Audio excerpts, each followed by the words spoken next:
Friends, welcome back ನನ್ನ YouTube channel. ಇವತ್ತು ನನ್ನ ಮಗಳ ಆ್ಯನ್ಯುವಲ್ ಡೇ ಸೆಲೆಬ್ರೇಷನ್. ಸೊ ಅವಳನ್ನ ರೆಡಿ ಮಾಡಿ ಫಸ್ಟ್ ಬಿಟ್ಟು ಬಂದೆ.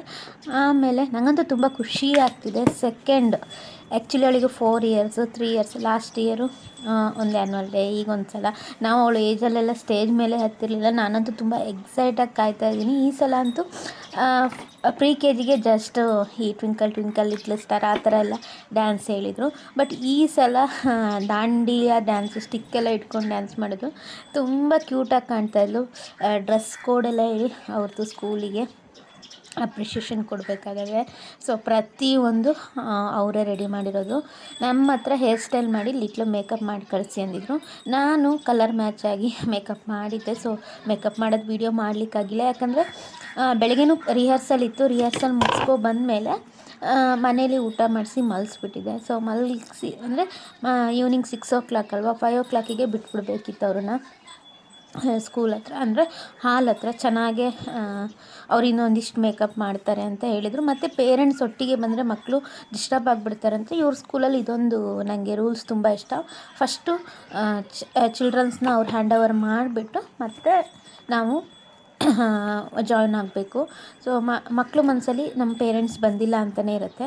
ಸೊ ಆ ಥರ ಇರುತ್ತೆ. ಸೊ ಯಾಕಂದರೆ ಡಿಸ್ಟರ್ಬ್ ಆಗಬಾರ್ದು ಇನ್ನು ಚಿಕ್ಕ ಚಿಕ್ಕ ಮಕ್ಕಳು ಅಂತ ಹೇಳಿ. ಸೊ ಸಖತ್ತಾಗಿ ಮೇಕಪ್ ಅಂತೂ ಮಾಡಿದೆ. ಅವರೇನು ಟಚಪ್ ಏನೂ ಮಾಡಿರಲಿಲ್ಲ. ನಾನಿಲ್ಲಿ ಸಿಂಪಲ್ಲಾಗಿ ಮೇಕಪ್ ಮಾಡ್ಕೊಂಡಿದ್ದೀನಿ.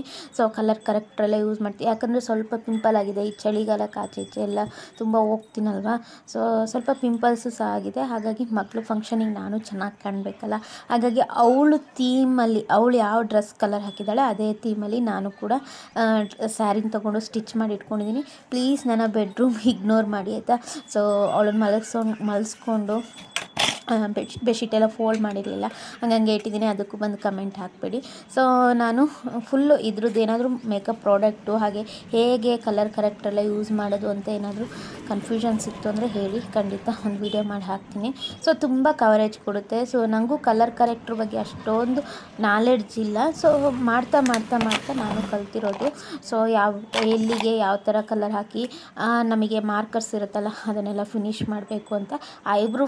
ಐಬ್ರೂದಂತೂ ಫಸ್ಟಿಂದನೂ ನಾನು ಚೆನ್ನಾಗೇ ಫಿನಿಷ್ ಮಾಡ್ತೀನಿ. ನಂಗೆ ಅದು ತುಂಬ ಸ್ಯಾಟಿಸ್ಫ್ಯಾಕ್ಷನ್ ಇದೆ.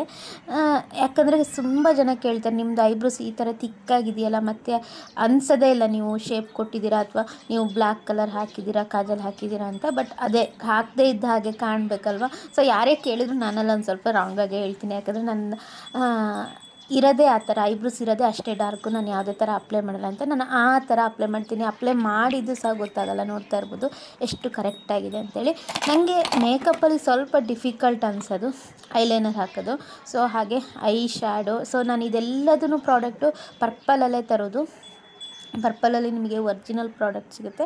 ಹಾಗೆ ನಮ್ಮ ವರ್ತಿಗೆ ನಮಗೆ ಯಾವ ಬಜೆಟ್ ಇರುತ್ತೆ ಆ ಬಜೆಟಲ್ಲೇ ಸಿಗೋದು. ಅವಳದು ಆರೆಂಜ್ ಅಲ್ವಾ, ನಾನು ಆರೆಂಜ್ ಥೀಮಲ್ಲೇ ರೆಡಿಯಾಗಿರೋದು. ಇದು ಅಷ್ಟೇ ಏನೋ ರೋಸ್ ಕಲರ್ ಅಂತ ಹೇಳ್ಬೋದು, ಚಿಕ್ಸ್ ಕಲರು ತುಂಬ ಚೆನ್ನಾಗಿದೆ. ಪಿಂಕಲ್ಲಿ ಯಾವುದೂ ಡಾರ್ಕ್ ಹಾಕಬಾರ್ದು. ಸೊ ನಾವೆಲ್ಲ ಹಾಕ್ತಾರೆ ಮೇಕಪ್ ದಿನ ಎಲ್ಲ ಹಾಕೋರು ಹಾಕ್ತಾರೆ. ನನಗೆ ಡಾರ್ಕ್ ಏನೂ ಇಷ್ಟ ಇಲ್ಲ. ಈ ಕೆನೆ ಚಿಕ್ಸ್ ಎಲ್ಲ ಹಾಕಬೇಕಾದ್ರೆ ಸ್ವಲ್ಪ ಸ್ಮೈಲ್ ಮಾಡ್ಕೊಂಡು ಹಾಕಿ, ತುಂಬ ಚೆನ್ನಾಗಿ ಬರುತ್ತೆ. ಇನ್ನು ನನ್ನ ಡಿಫಿಕಲ್ಟ್ ಪಾರ್ಟ್ ಅಂದರೆ ಈ ಕಾಜಲ್ ಹಾಕೋದು, ಯಾಕಂದರೆ ಕೈ ತುಂಬ ಶೇಕ್ ಆಗುತ್ತೆ. ಸೊ ನಾನು ಎಕ್ಸಸರೀಸ್ ಎಲ್ಲ ಬೇರೆ ತೊಗೊಂಡಿದ್ದೆ. ಅಮ್ಮ ಹೇಳಿದ್ರು ಗೋಲ್ಡೇ ಹಾಕು, ಬೇರೆ ಏನೂ ಹಾಕೋಬೇಡ ಅಂತ ಹೇಳಿ. ಹಾಗೆ ಅಮ್ಮಂಗೂ ಸ್ಯಾರಿ ಇಟ್ಬೇಕು. ನಾನು ಸೀರೆನ ಪ್ಲೇಟಿಂಗ್ ಮಾಡಿ ಅಲ್ಲಿ ಇಟ್ಟಿದ್ದೀನಿ. ಸೊ ಅಮ್ಮಂದು ಆರೆಂಜು, ನಂದು ಆರೆಂಜು. ನಾನು ಹೇಳಿದ್ನಲ್ಲ ಬ್ಯಾಕ್ಗ್ರೌಂಡೆಲ್ಲ ಮೆಸ್ಸಿ ಆಗಿದೆ. ಸೊ ಪ್ಲೀಸ್ ಇಗ್ನೋರ್ ಮಾಡಿ ಆಯಿತಾ. ಲಾಸ್ಟು ಮೇಕಪ್ ಸೆಟರ್ ಹಾಕ್ಕೊಂಡೆ. ಆಲ್ರೆಡಿ ಇಷ್ಟು ರೆಡಿ ಆಗಬೇಕಾದ್ರೆ ಆಟೋದವ್ರು ಬಂದರು. ಯಾಕಂದರೆ 4:30 ಹೋಗಿಬಿಟ್ಟು ಬಂದೆ, 5:30 ಬನ್ನಿ ಅಂದೆ. ಬಂದುಬಿಟ್ಟು ನಾನು ಸ್ನಾನ ಎಲ್ಲ ಮಾಡಿಬಿಟ್ಟು ರೆಡಿ ಆಗೋಷ್ಟೊತ್ತಿಗೆ ಆಟೋದವ್ರು ಬಂದು ವೆಯ್ಟ್ ಮಾಡ್ತಾಯಿದ್ರು. ಕೊನೆಗೆ ಒಂದು ಪಿಕ್ಕು ತೆಗಿಲಿಕ್ಕಾಗಿಲ್ಲ, ಲೂಸ್ ಹೇರೇ ಬಿಡೋದು. ಹೇರ್ ಡ್ರೈ ಮಾಡಿಬಿಟ್ಟು ಲೂಸ್ ಹೇರೇ ಬಿಟ್ಟಿದ್ದೀನಿ. ಸೊ ಮೇಕಪ್ ಹೇಗೆ ಕಾಣ್ತಾಯಿದೆ, ಸ್ಯಾರಿ ಹೇಗಿದೆ, ಸೊ ಕಮೆಂಟ್ ಬಾಕ್ಸಲ್ಲಿ ಕಮೆಂಟ್ ಮಾಡಿ. ನಾನು ಅಮ್ಮ ಹೊರಟ್ವಿ. ಹಾಲಂತೂ ತುಂಬ ಚೆನ್ನಾಗಿತ್ತು. ನಮ್ಮ JSS ಕಾಲೇಜ್ ಪಕ್ಕ ಇದೆಯಲ್ಲ, ಹೇಳ್ತಾರೆ 6 ಗಂಟೆ ಅನ್ಸಲ್ಲ. ಡೆಕೋರೇಷನ್ ಯಾಕಂದರೆ ಅವರು ಸ್ಟ್ರಿಕ್ಟಾಗಿ ಹೇಳಿದ್ದಾರೆ. ಪ್ರೊಫೆಷ್ನಲ್ ಫೋಟೋಗ್ರಾಫರ್ನ ಫೋಟೋ ವೀಡಿಯೋ ಹಾಗೆ ಪೆನ್ಡ್ರೈವ್ ಕೊಡ್ತೀವಿ, ನೀವು ಯಾವುದೇ ಥರ ಫೋಟೋಸ್ ವೀಡಿಯೋಸ್ ತೆಗಿಲಿಕ್ಕೆ ಹೋಗ್ಬಿಡಿ ಅಂತ ನಾನು ತೆಗಿಲಿಲ್ಲ. ಅಲ್ಲಿ ನನ್ನ ಮಗಳು ಡ್ಯಾನ್ಸ್ ಅಂತೂ ಅವ್ರ ಪಪ್ಪನಿಗೆ ಕಳಿಸೋಕ್ಕೋಸ್ಕರ ಒಂದು ಫ್ಯೂ ಸೆಕೆಂಡ್ಸ್ ವೀಡಿಯೋ ಮಾಡಿದೆ. ನನಗಂತೂ ತುಂಬ ಖುಷಿ ಆಗುತ್ತೆ ಅವಳು ಡ್ಯಾನ್ಸ್ ನೋಡೋದೆ.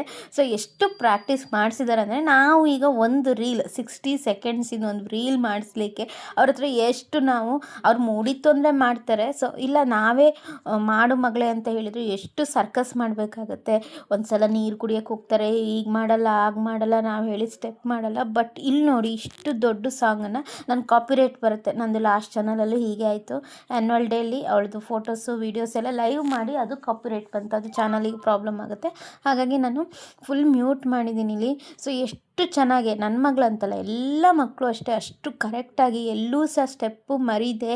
ಸೊ ಯಾವ ಥರ ಮಾಡ್ತಾಯಿದ್ದಾರೆ. ನನಗಂತೂ ತುಂಬ ಖುಷಿ ಆಯ್ತು. ಇದು ಮೇಯ್ನಾಗಿ ಅವರ ಸ್ಕೂಲ್ ಟೀಮ್ ಏನು ಮ್ಯಾನೇಜ್ಮೆಂಟ್ ಇದೆ ಅವರಿಗೆ ಕೊಡಬೇಕಾಗಿರೋದು. ಇಷ್ಟು ಚಿಕ್ಕ ಮಕ್ಕಳನ್ನ ಇಟ್ಕೊಂಡು ಈ ಥರ. ಆ್ಯಕ್ಚುಲಿ ನನ್ನ ಮಗಳೇ ಚಿಕ್ಕವಳು, ಮತ್ತು ಎಲ್ಲ ಮಕ್ಕಳನ್ನು ಯು ಕೆ ಜಿ ಮಕ್ಕಳಿಗೆ ನನ್ನ ಮಗಳನ್ನ ಹಾಕಿ ಡ್ಯಾನ್ಸ್ ಮಾಡಿಸ್ತಾಯಿದ್ರು. ಯಾಕಂತ ಗೊತ್ತಿಲ್ಲ. ಯು ಕೆ ಜಿ ನನ್ನ ಮಗಳು ಮತ್ತು ಇನ್ನೊಬ್ರು ಯಾರೋ ಇದ್ದರು, ಇಬ್ಬರು ಜನ ಅಷ್ಟೇ. ಇಬ್ಬರನ್ನ ಯು ಕೆ ಜಿ ಮಕ್ಕಳಿಗೆ ಒಟ್ಟಿಗೆ ಹಾಕಿ ಈ ಡ್ಯಾನ್ಸ್ ಮಾಡಿಸ್ತಾಯಿದ್ರು. ತುಂಬ ಚೆನ್ನಾಗಿ ಕಾಣ್ತಾಯಿದ್ಲು, ಹಾಗೆ ತುಂಬ ಮುದ್ದಾಗೂ ಮಾಡ್ತಾಯಿದ್ಲು. ನನಗಂತೂ ಸಿಕ್ಕಾಪಟ್ಟೆ ಖುಷಿನೂ ಆಯಿತು. ಅಮ್ಮನೂ ಅಷ್ಟೇ ಅಷ್ಟು ಎಂಜಾಯ್ ಮಾಡಿದ್ರು. ಎಷ್ಟು ಚೆನ್ನಾಗಿ ಮಾಡ್ತಾಯಿದ್ದಾಳೆ ನನ್ನ ಮೊಮ್ಮಗಳು. ಮನೇಲಂತೂ 1 ಮಂತಿಂದನೂ ಇದೇ ಹಾಡಿಗೆ ಡ್ಯಾನ್ಸು. ಆಮೇಲೆ ಸ್ಟಿಕ್ಕಲ್ಲಿ ಡ್ಯಾನ್ಸ್ ಇದೆ ನಮ್ಮ ಮನೇಲಿ. ಸ್ಪೂನು ಮತ್ತು ಏನು ಹೇಳ್ತಾರೆ ಈ ಸ್ಕೇಲ್ಗಳೆಲ್ಲ ಪುಡಿಯಾಗಿದೆ ಈ ಥರ ಡ್ಯಾನ್ಸ್ ಮಾಡಿ ಆ ಥರ ಇಂಟ್ರೆಸ್ಟು. ಸೊ ನೋಡಬೇಕು ಹೇಗೆ ಏನು ಅಂತೇಳಿ. ತುಂಬ ಚೆನ್ನಾಗಂತೂ ಮಾಡಿದರು ಮ್ಯಾನೇಜ್ಮೆಂಟು. ಈ ಸಲ ಏನಿತ್ತು ಅಂದರೆ ಥೀಮು ಜೈ ಹಿಂದ್ ಥೀಮಲ್ಲಿ ಮಾಡಿದರು. ಸೊ ಹಿಂದ್ಗಡೆ ಡೆಕೋರೇಷನ್ ಎಲ್ಲ ನೋಡ್ತಾ ಇರ್ಬೋದು. ಲಾಸ್ಟ್ ಬೇರೆ ಥೀಮಲ್ಲಿ ಮಾಡಿದರು, ಈ ಸಲ ಜೈ ಹಿಂದ್ ಥೀಮ್. ಆ್ಯಂಕರಿಂಗು ಅಷ್ಟೇ ಚಿಕ್ಕ ಮಕ್ಕಳೇ, ಯು ಕೆ ಜಿ ಮಕ್ಕಳು ತುಂಬ ಚೆನ್ನಾಗಿ ನೀಟಾಗಿ ಮಾಡಿದರು. ಈ ಫುಲ್ಲು ನಾನು ಏನೇ ಅಪ್ರಿಷಿಯೇಷನ್ ಕೊಡಬೇಕು ಅಂದರೆ ಟೀಮ್ ಅವರಿಗೆ. ಇಷ್ಟಿಷ್ಟು ಪುಟಾಣಿ ಮಕ್ಕಳನ್ನ ತೊಗೊಂಡು ಅಷ್ಟು ನೀಟಾಗಿ ರಿಹರ್ಸಲ್ ಮಾಡಿ. ಆ್ಯಕ್ಚುಲಿ ಅವ್ರು ರಿಹರ್ಸಲ್ ಶುರು ಮಾಡಿದ್ದೆ ನವೆಂಬರ್ ಮಿಡ್ಲಲ್ಲಿ. ಅಂದರೆ ದಸರಾ ಹಾಲಿಡೇಸ್ ಮುಗಿಸಿ ಒಂದು 20ಗೇನೋ ಡಿಸೈಡ್ ಮಾಡಿದ್ರು ಅಂದ್ಕೊಳ್ತೀನಿ. 1 ಮಂತಲ್ಲಿ ಈ ಥರ ಮಾಡಲಿಕ್ಕಂತೂ ಯಾರಿಂದನೂ ಸಾಧ್ಯ ಇಲ್ಲ ಅಂದ್ಕೊಳ್ತೀನಿ. ಅದರಲ್ಲಿ ಇವರು ಭಾಳ ಗ್ರೇಟು. ಅದು ಈ ಸ್ಕೂಲಲ್ಲಿರೋ ಮಕ್ಕಳೆಲ್ಲ ಸ್ವಲ್ಪ ಏನು ಹೇಳ್ತಾರೆ ತುಂಬ ರಗಳೆಗಳು ಅಂತಲೇ ಹೇಳ್ಬೋದು. ತುಂಬ ಮಕ್ಕಳು ಹೆಂಗಿರ್ಬೇಕು ಹಾಗೆ ಇದ್ದಾರೆ ಈ ಮಕ್ಕಳಲ್ಲಿ. ತುಂಬ ತರಲೆ. ಸೊ ನಾವು ಒಂದು ಹೇಳಿದರೆ ಅವ್ರು 10 ಮಾಡಿದ್ದಾರೆ. ಆ ಥರ ಮಕ್ಕಳನ್ನ ಸೇರಿಸ್ಕೊಂಡು ಈ ಥರ ಪ್ರಾಕ್ಟೀಸ್ ಮಾಡಿದಾರಲ್ಲ, ತುಂಬ ಚೆನ್ನಾಗಿ ಪ್ರಾಕ್ಟೀಸ್ ಮಾಡಿಸಿದ್ದಾರೆ. ನನಗಂತೂ ತುಂಬ ಹ್ಯಾಪಿ ಮೂಮೆಂಟ್ ಅಂತಲೇ ಹೇಳ್ಬೋದು. ನನ್ನ ಮಗಳು ಈ ಥರ ಸ್ಟೇಜ್ ಮೇಲೆ ಡ್ಯಾನ್ಸ್ ಮಾಡ್ತಾರೆ. ನಮಗೆಲ್ಲ ಜ್ಞಾಪಕನೇ ಇಲ್ಲ ಸ್ಟೇಜ್ ಮೇಲೆ ಈ ಥರ ಡ್ಯಾನ್ಸ್ ಮಾಡಿದ್ದು. ನನಗೆ ತುಂಬ ಡ್ರೀಮ್ ಇತ್ತು ಡ್ಯಾನ್ಸ್ ಕಲಿಬೇಕು, ಡ್ಯಾನ್ಸ್ ಮಾಡಬೇಕು ಅಂತೇಳಿ. ಈಗಲೂ ಸಹ ಡ್ರೀಮ್ ಇದೆ. ಬಟ್ ನಮ್ಮ ಕೈಲಿ ಅದೀಗ ಸಾಧ್ಯ ಇಲ್ಲ. ಅದನ್ನೆಲ್ಲ ನನ್ನ ಮಗಳ ಕೈಯಲ್ಲೇ ನಾವು ಮಾಡಿ ತೋರಿಸ್ಬೇಕು. ತುಂಬ ಚೆನ್ನಾಗಂತೂ ಡ್ಯಾನ್ಸ್ ಮಾಡಿದ್ಲು, ಎಷ್ಟು ಹೇಳಿದ್ರು ಸಾಕಾಗಲ್ಲ. ಸೊ ಅದು ವೀಡಿಯೋ ಕ್ಲಿಪ್ ಎಲ್ಲೂ ಮಿಸ್ ಆಗಬಾರ್ದು ಅಂತ ವೀಡಿಯೋ ತೊಗೊಂಡಿದ್ದೀನಿ ಅಷ್ಟೇ. ನಿಮಗೆಲ್ಲ ಹೇಗನ್ಸು? ಅಷ್ಟು ಡ್ಯಾನ್ಸ್ ಹೇಗಿತ್ತು? ನಿಮ್ಮದು ಎಕ್ಸ್ಪೀರಿಯನ್ಸ್ ಹೇಗಿತ್ತು? ನನಗಂತೂ ಜ್ಞಾಪಕನೇ ಇಲ್ಲ. ನಾನು ಅಂಗನವಾಡಿಲಿ ಮಾಡಿದ್ದು ಜ್ಞಾಪಕ ಅಷ್ಟೇ ನನಗೆ. ಆಮೇಲೆ ಡ್ಯಾನ್ಸ್ ಮಾಡಿದ್ದು ಏನೂ ಜ್ಞಾಪಕನೇ ಇಲ್ಲ. ಯಾಕಂದರೆ ನಾನು ಸ್ವಲ್ಪ ಹಿಂದೆ ಹೋಗೋದು ಈ ಡ್ಯಾನ್ಸಲ್ಲೆಲ್ಲ ಇಷ್ಟ ಇರ್ತಿತ್ತು. ಯಾಕೋ ಹಿಂದೆ ಹೋಗೋದು. ಆಮೇಲೆ ಕರ್ಕೊಬಂದ್ಮೇಲೆ ಮೊಮ್ಮಗಳ ಸೇವೆ ಅಮ್ಮನಿಂದ. ಸೊ ಅಮ್ಮಂದೇ ಸಿಕ್ಕಾಪಟ್ಟೆ ಹೇಳ್ತಾಯಿದ್ರು, ತುಂಬ ಚಂದ ಮಾಡಿದ್ಲು, ತುಂಬ ಚಂದ ಎಲ್ಲ ಹೋಗಿದೆ, ಮಾಡಿಲ್ಲ ಮೆಸ್ಸಿ ಅಂದರೆ ಡ್ಯಾನ್ಸ್ ಎಲ್ಲ ಮುಗಿಸಿದ ಮೇಲೆ ಅವ್ರು ನಮ್ಮ ಹ್ಯಾಂಡ್ ಓವರ್ ಕೊಡೋಲ್ಲ ಮಕ್ಕಳನ್ನ. ಸ್ವಲ್ಪ ಹೊತ್ತು ಅವ್ರ ಕಡೆನೇ ಇಟ್ಕೊಂಡು ಒಟ್ಟಿಗೆ ಮಕ್ಕಳನ್ನ ನಮ್ಮ ಹ್ಯಾಂಡ್ ಓವರ್ ಕೊಡ್ತಾರೆ. ಸೊ ಅಮ್ಮ ಕೆಂಪು ಪೋಕ್ಲಿ ಮಾಡಿಬಿಟ್ಟು ಹೊರಗಡೆ ಚೆಲ್ಬಿಟ್ಟು ಒಳಗಡೆ ಕರ್ಕೊಂಡು. ಇದು ಕಂಪ್ಲೀಟು ನನ್ನ ಮಗಳ ಆ್ಯನ್ಯುವಲ್ ಡೇ ಸೆಲೆಬ್ರೇಷನ್ದು ವಿಡಿಯೋ ಆಗಿರುತ್ತೆ. ಸೊ ಹೋಪ್ಫುಲಿ ಇಷ್ಟ ಆಗಿದೆ ಅಂದ್ಕೊಳ್ತೀನಿ. ಇಷ್ಟ ಆದರೆ ಲೈಕ್ ಸಪೋರ್ಟ್ ಮಾಡಿ. ಸೊ ಯಾರಾದರೂ ಹೊಸಬ್ರು ನೋಡ್ತಾ ಇದ್ದರೆ ಚಾನಲ್ನ ಸಬ್ಸ್ಕ್ರೈಬ್ ಮಾಡಿ. ಹಾಗೆ ಪಕ್ಕದಲ್ಲಿ ಕಾಣ್ತಿರೋ ಬೆಲ್ ಐಕಾನ್ ಪ್ರೆಸ್ ಮಾಡಿ.